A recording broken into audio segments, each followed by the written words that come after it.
I thought I had left my past behind when I said yes to forever with Carson under the bright California sky. But the moment my sister Emily stormed into our wedding uninvited, every buried regret came crashing back like a wave I couldn't outrun.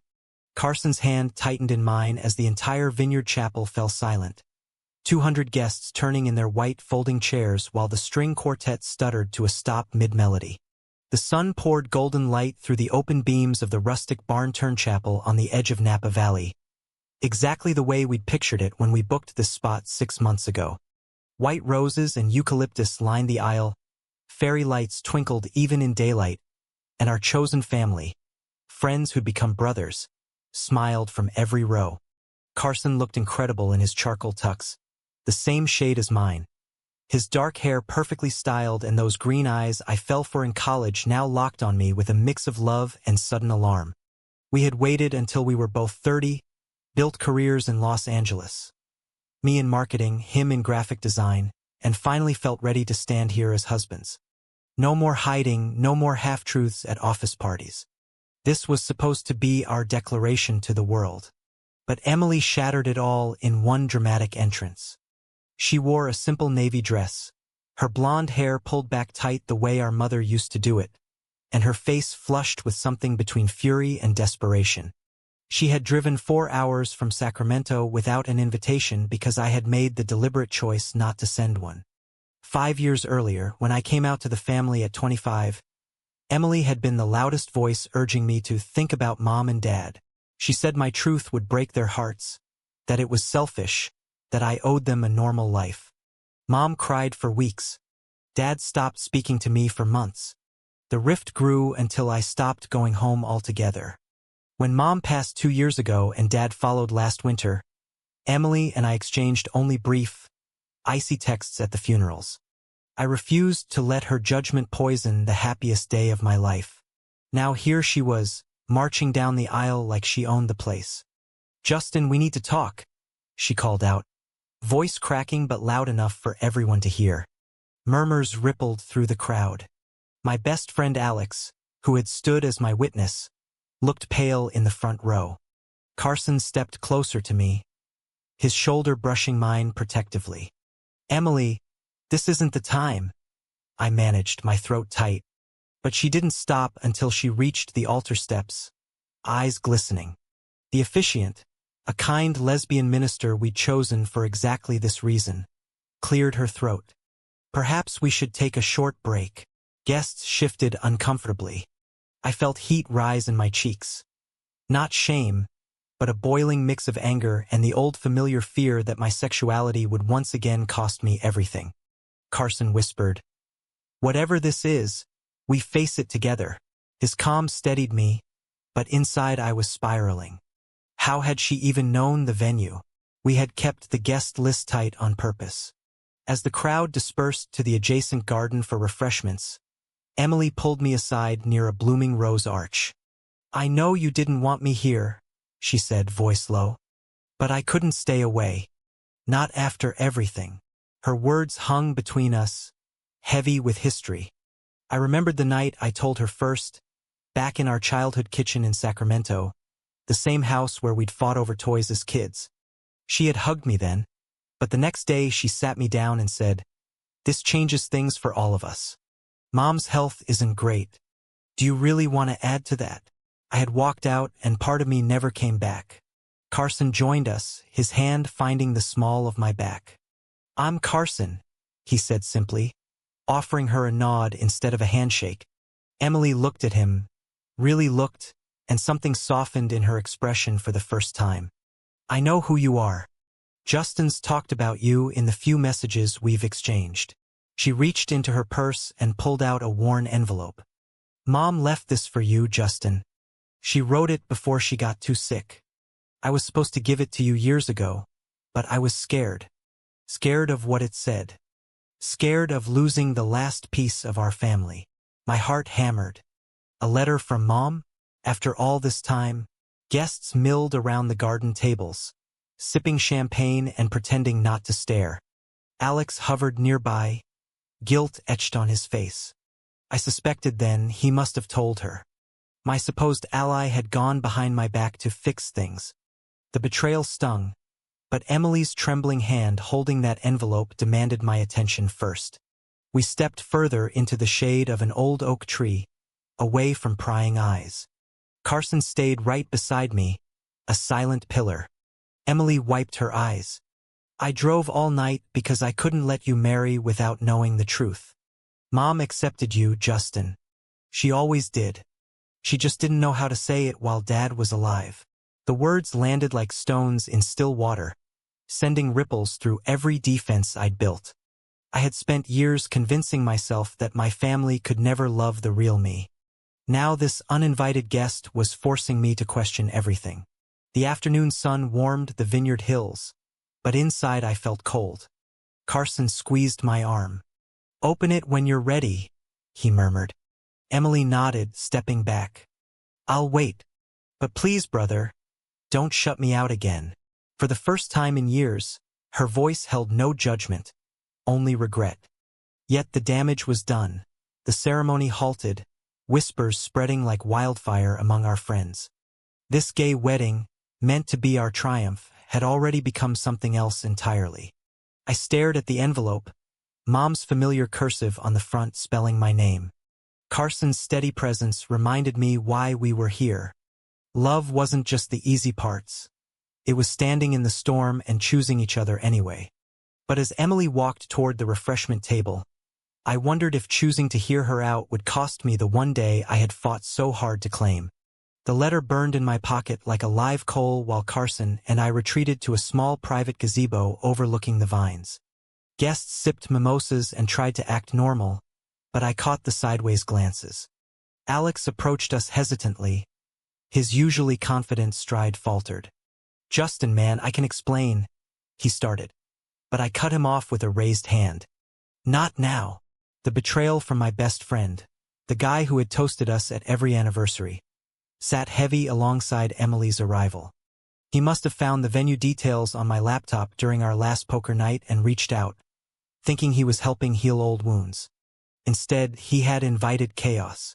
Carson pulled 2 chairs close, his knee pressing against mine. "Whatever's in that envelope, we read it together. This is our day, Justin.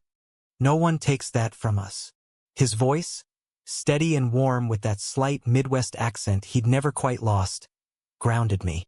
We had met in a college art class in Berkeley, him sketching cityscapes while I fumbled through a required elective. Our first real conversation happened over burnt coffee in the campus cafe, where he casually mentioned his last boyfriend and I froze, terrified someone would overhear. He waited patiently until I whispered my own truth. 6 years later, here we were, still choosing honesty over fear. I slid my finger under the seal. Mom's handwriting filled the page, shaky in places from her illness. "My dearest Justin, if you're reading this, I'm gone and I never got to say it properly. I love you exactly as you are.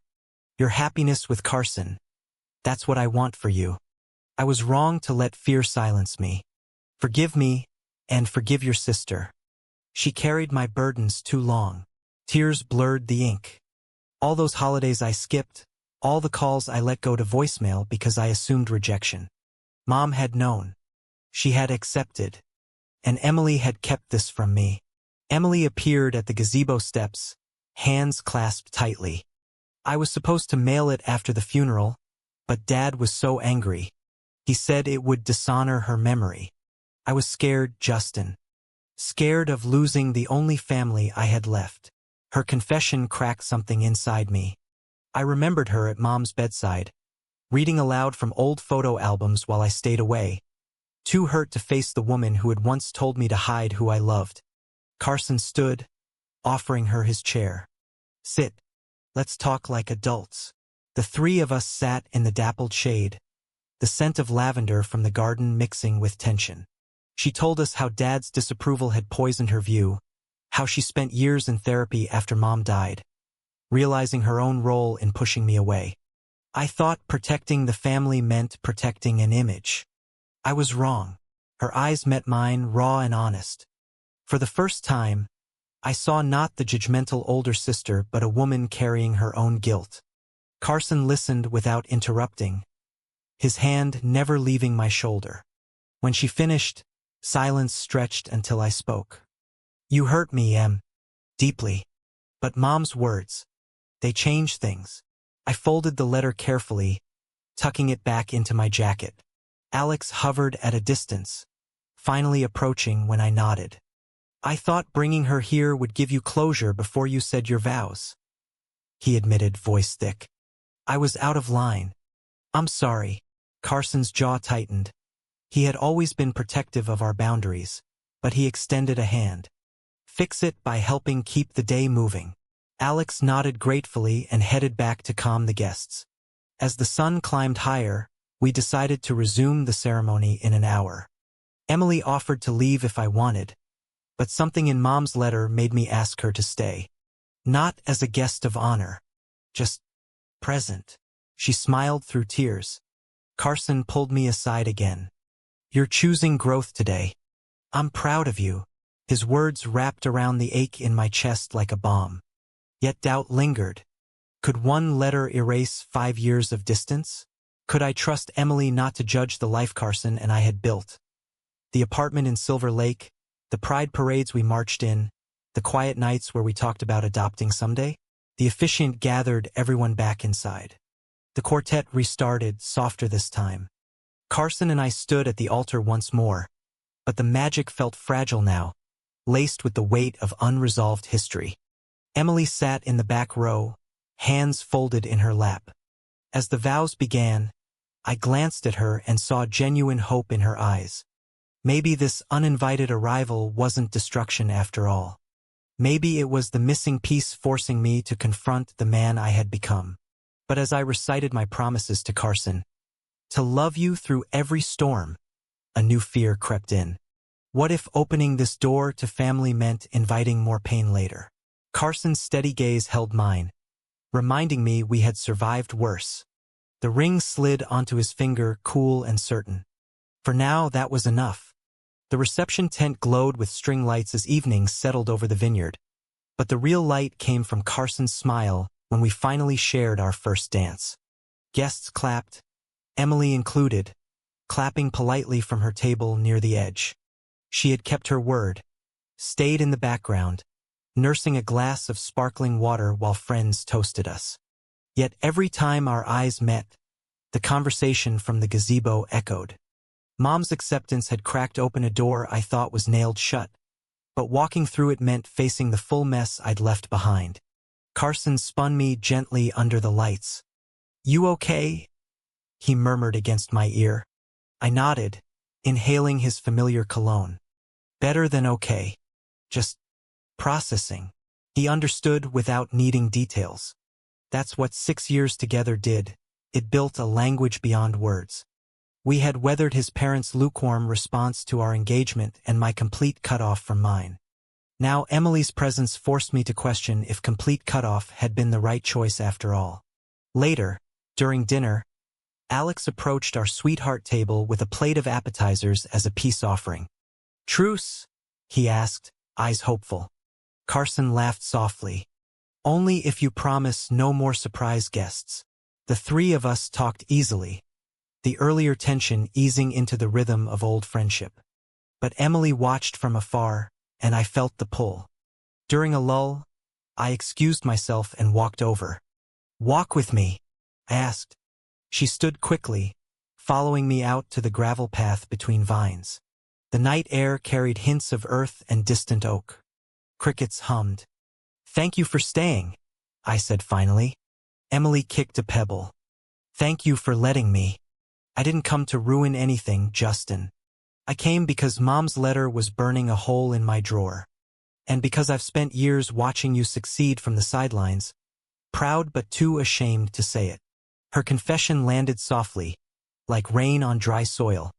She told me about her own struggles, her divorce 2 years ago, the way it made her rethink every rigid belief she'd clung to. I realized I was projecting my fears onto you. Being gay doesn't make you less. It just makes you you. We stopped under a lantern strung between posts. For the first time in years, I hugged her. It felt awkward at first, then necessary. Carson appeared at the path's end, giving us space but staying close enough to signal support. When we rejoined the party, he pulled me into another dance. "She's trying," he observed. "And you're letting her. That's huge." His pride warmed me more than the wine. Yet as the night deepened, small misunderstandings surfaced. Emily asked about our plans for kids, and I bristled, hearing old echoes of normal life in her tone. Carson smoothed it over with stories of our volunteer work at the LGBTQ Youth Center. She listened, really listened, asking thoughtful questions that showed growth. Still, doubt nagged. Was this genuine change or temporary wedding magic? By midnight, most guests had left. Emily lingered, helping stack chairs without being asked. "I booked a hotel in town," she said quietly. "If you want coffee tomorrow before I drive back." I glanced at Carson. He nodded once. "Breakfast at the Venue Cafe," I offered. She smiled, the first real one I'd seen in years. As Carson and I drove back to our rented cabin, the letter crinkled in my pocket. Mom's words mixed with Emily's tonight, creating a bridge I never knew I needed. But sleep didn't come easy. Beside me, Carson breathed steadily. I lay awake replaying every harsh word from the past against tonight's tentative peace. The uninvited arrival had upended everything, yes, but maybe in the best way. Still, a quiet voice whispered, "What if this was only the beginning of more complications? What if family, once invited back in, demanded pieces of the life Carson and I had fought to build alone?" Breakfast the next morning carried the weight of new beginnings.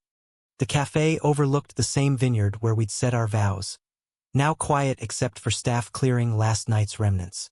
Emily arrived early, dressed casually in jeans and a sweater, carrying a small gift bag. "For the newlyweds," she explained, sliding it across the table.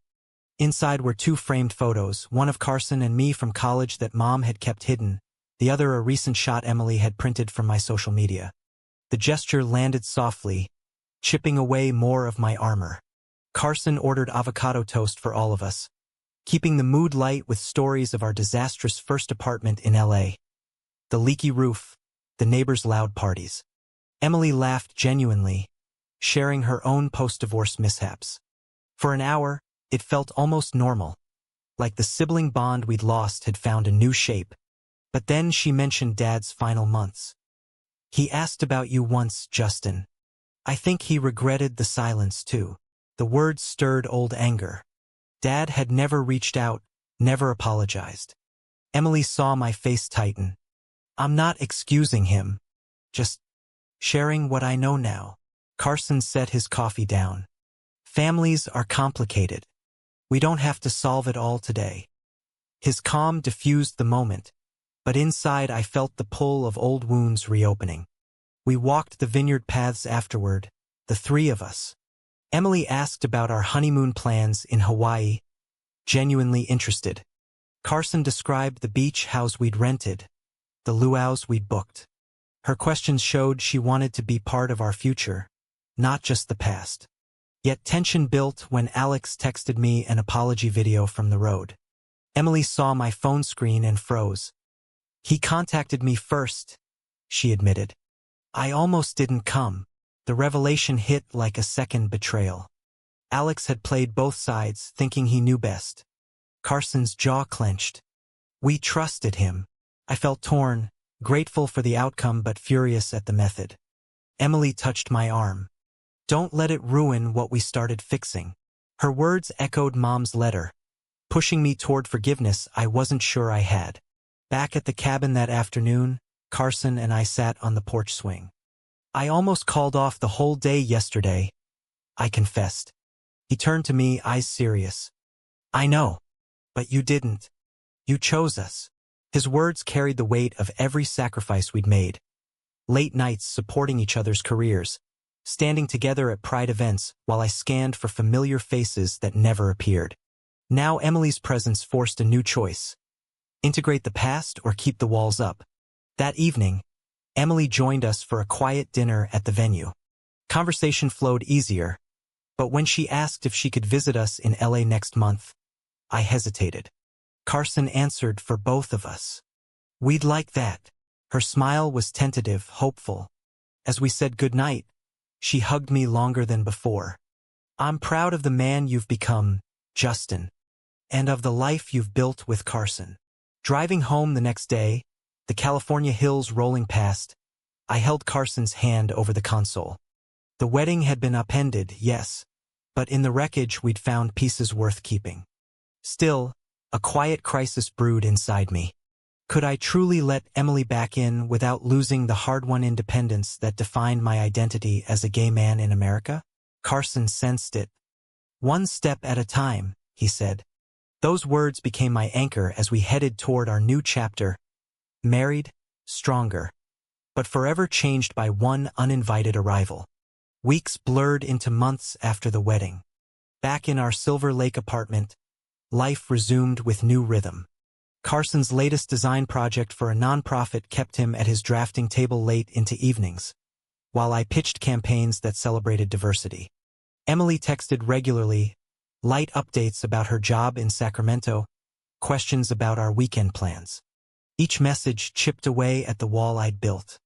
We met for coffee in LA once, then dinner. Carson cooked his famous pasta, and the evening ended with laughter instead of tension. But cracks appeared during a family-style holiday gathering we hosted. Emily brought photos from our childhood, innocent enough, until she mentioned Dad's old business that had suffered after my coming out became public knowledge in our small hometown. "Not your fault," she added quickly, but the words landed wrong. I felt the old shame rise, my sexuality as a burden rather than a truth. Carson noticed my silence later that night. "She's still learning," he said gently, pulling me close on the couch. "And so are you." The real test came when Emily called one rainy Tuesday. Her voice shook. "I found more of Mom's journals. She wrote about how proud she was of you standing up for yourself. But there's something else." She paused. "Dad pressured me to stay silent about the letter. He threatened to cut me out too if I supported you openly." The revelation cracked open the last of my defenses. All these years, Emily had been caught between parents and brother, carrying guilt alone. Carson listened on speakerphone, his hand on my knee.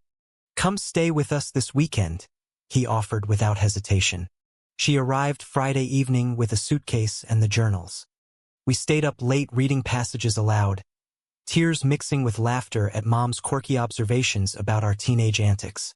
Emily admitted her own journey, therapy sessions where she unpacked internalized prejudice, support groups for siblings of LGBTQ people. "I was scared of losing the family I knew," she said. "But losing you hurt more." Carson shared his story of coming out in a conservative Indiana town, the friends he'd lost, the strength he'd found. His vulnerability bridged us all. Yet the crisis peaked Saturday night. Over wine, Emily asked if I ever regretted coming out publicly. The question, innocent to her, struck at my core identity. "Never," I said sharply. "It cost me you for years, but it gave me Carson and a life I'm proud of." Silence fell heavy. Carson stepped in, voice steady. "Growth means asking hard questions, but it also means respecting the choices that saved us." Emily nodded, eyes wet.